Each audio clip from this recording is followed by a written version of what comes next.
Well, the roads are about to get busy again as people head home from work in the next couple hours. So let's get out to John Duran, who is on the move for us this afternoon. And John, we need you to fill us in. Where are you and how are things looking? Felicia, we're moving along nicely. We're on I-65 just north of I-465. Snow picking up a little bit, but traffic flow is looking great. The roads are clear. This is a much different picture than if you woke up with us this morning on 13 Sunrise. So crews doing an excellent job clearing the snow, getting some salt down, and people are going the speed limit. So roads are looking good on I-65 northbound is where we are right now. Today I spent the day talking to some semi-truck drivers, state police about the road conditions all day, maybe some headaches they were dealing with, as well as talked to a guy just shoveling the sidewalk in his neighborhood. And I'll tell you what, the snow wasn't the problem for him this afternoon. It was the bitter cold temperatures. In Zionsville, Ken Neese is an army of one against his neighborhood's snowy sidewalks. The thing, my motto is, just do it. Just keep moving. If it needs to be done, do it. But he says moving the snow isn't as big of a problem as bearing the brutal wind chill. Really cold. And I can tell you, I retired from the old Indiana Bell Company. So days like this, 20 feet up a pole, 20-mile-an-hour wind, especially trying to work, it's a challenge.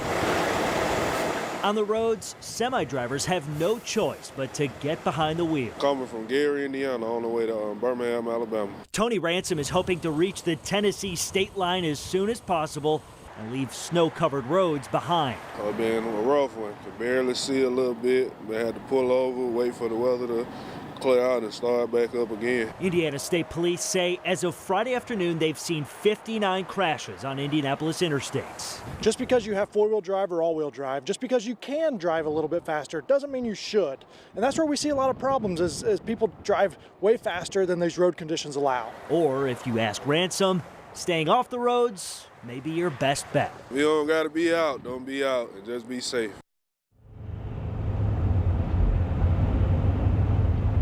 IndDOT also tells us it has been on a full call out since 4 o'clock yesterday. That continues today. They're going to continue to monitor the roads throughout the weekend and, of course, make any changes if needed.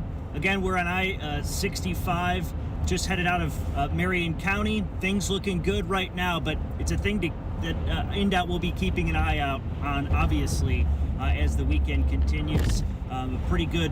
Looking pretty good ahead of this evening commute. Felicia, Dustin.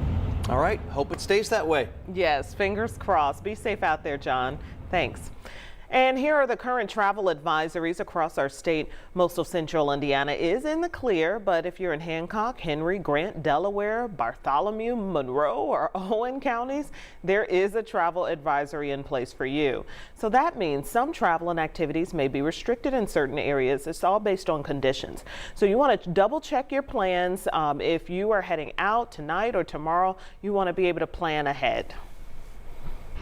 And did you know you can actually check the status of the roads minute by minute through something called the Indy Snow Force Viewer? So this is a look at what it is. Looks like a big colorful jumbled mess at first, but if you zoom in to the neighborhoods, for example, we're looking at the Meadows neighborhood. This is 38th Street and it's green. That means plows should be on that street in that area in 0 to 2 hours. Blue means they're plowing as we speak right now, and then all the way up to red, which means they won't get there until 6 or 8 hours. So this updates continually minute by minute. You can check it out at Indy Snow Force Viewer. We've got a link online at WTHR.com. And certainly don't forget to check the live Doppler 13 weather app this weekend. You know, the brutal cold, it could impact streets with leftover moisture. So we'll keep you updated with our forecast blogs and our interactive radar. That app is a free download in your phone's app store. Felicia?